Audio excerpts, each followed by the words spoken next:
Hey everyone! My name is Ben, and you're listening to a daily dose of English. This is a short, simple podcast that you can listen to every day to improve your English. You can find the transcripts for all episodes and more on benslanguagelab.com. I'm glad you can make it today. In this episode, we're going to be talking about poetry. Poetry is something very interesting in the world. It's got a very interesting place. It's a form of art that I think that pretty much everybody knows of, everybody's heard of, but the amount of people that are interested in poetry and read lots of poetry and write poetry is way, way lower than like you'd expect based on the popularity of the knownness of the art form, I guess. Right? Because something like football is so popular, or is so famous because it is so popular. Everybody in the world, soccer as we'd call it in the US, because it's just so well known. Even something like American football is relatively well known in the entire world because it is so popular in a big country, a very well-known country like the US. But there are plenty of there's lots of things that will match the sort of opposite description, but poetry really stands out to me as an example of an art form that is so there's a very different level of famousness to like actual engagement or whatever. The number of people that you meet that read poetry for fun or write poetry is just so much lower, than as a percentage of the people that know what poetry is, which is interesting.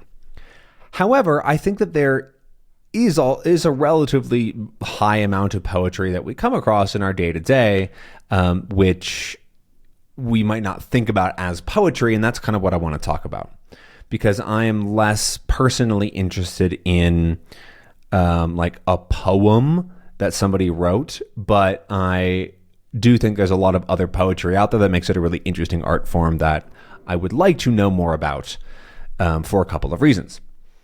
I just thought of a random tangent, though, is that some people in the U.S. say the word poem as one syllable. Poem. Rhymes with Rome or gnome. Poem. Which I think is really funny because it does that. I don't think that's right. I think that's the less common pronunciation of poem, which is more like, does it have a rhyme? I don't know if poem actually has a rhyme. Oum. Goum. No, I don't know. Another tangent is that there's lots and lots of words that don't have rhymes in English, because English rhyming is actually might be a little bit different than your native language, potentially. I want to look it up. I spelled rhymes wrong. Rhyme is very hard to spell. R-H-Y-M-E-S. It's got R-H-Y in it. Is weird. I want to see, because I noticed this when I was learning Spanish. Because rhyming functions differently in Spanish than it does in English, which surprised me. My assumption was that rhyming is the same. But in English, it has to do with the final stressed syllable all the way to the end of the word, right? And so that's one of the famous reasons why a word like orange or silver doesn't really have a rhyme, because that stressed point, that ilver or orange in that case, everything else has to connect with that to rhyme, is what I'm trying to say.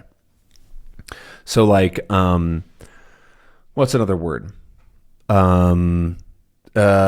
Controller. I'm looking at things on my desk. Controller, anything that has oler at the end rhymes, because oler is the ending stressed syllable and then just the rest of the word. But you start from the vowel, right? So controller rhymes with stroller or patroller or fuller. I guess not really a word. Fuller is a word, but that's different. But in Spanish, it's only about the final syllable. The stress doesn't actually matter as much, I think. I don't really understand it that well, because to me, rhyming is that final stress thing and beyond, which is, And the reason I bring this up is because rhyming often is very important in poetry. And certain kinds of poems or rhymes end up becoming, certain poems use different kind of rhymes or different kinds of meter. Meter is about the syllables and like the structure of something.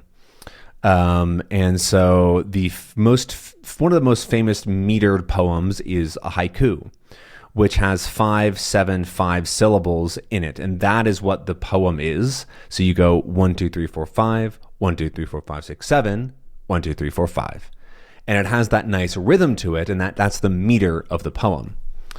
The meter is also very frequently talked about in Shakespeare, which is often a kind of poetry. He has written, many of his plays are written in a kind of meter, a kind of poetic verse.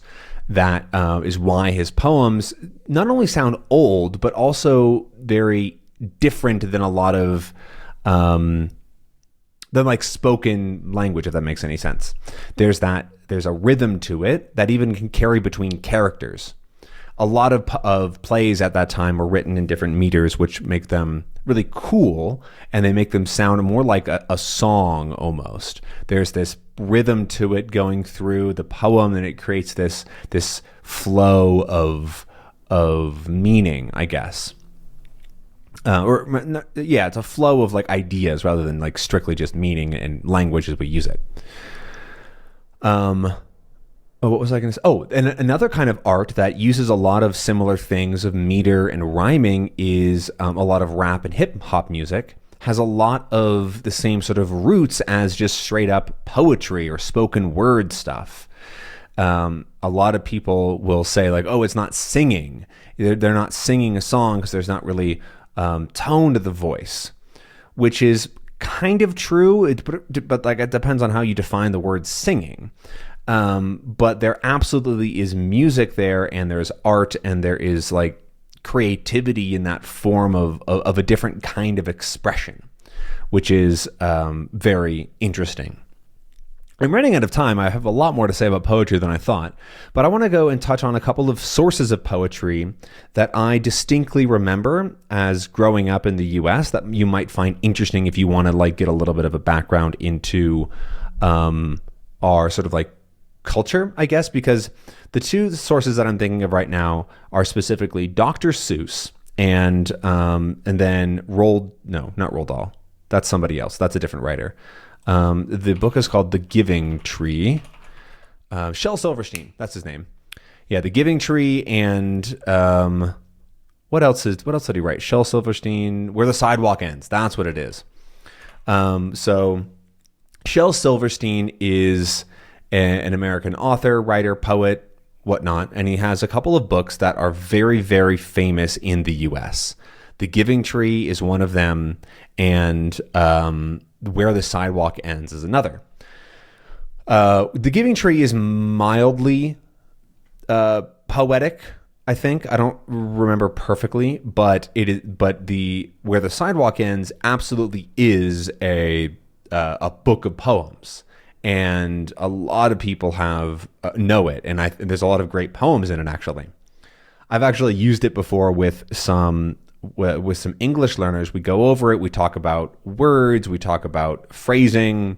We talk about rhythm as well, because I think poems are great for learning rhythm in as the spoken language, because there is a certain way that when you read a poem, it sounds better if it is read with like a proper rhythm, right? So I definitely recommend Where the Sidewalk Ends.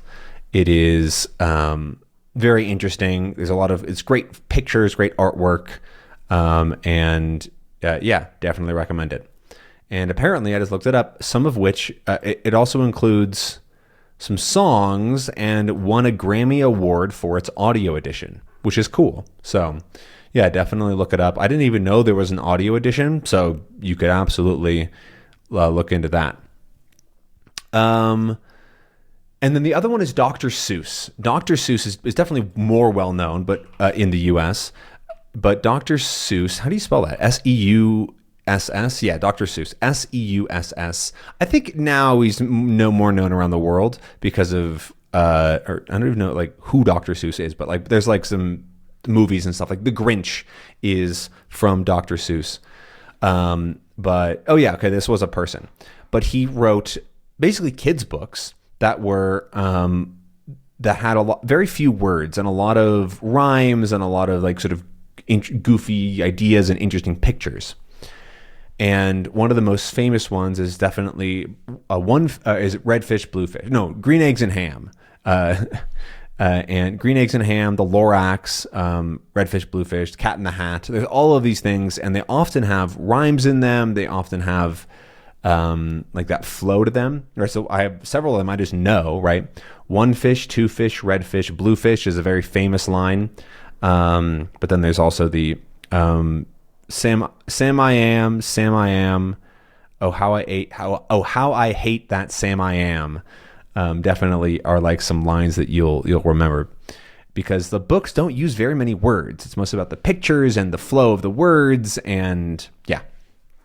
So there are some sources of poetry that you could look into that if you're curious. I definitely recommend the books. I think that the other media adaptations of Dr. Seuss are a lot more like regular movies and whatnot. So the books are really cool. Definitely recommend them as a little bit of American culture.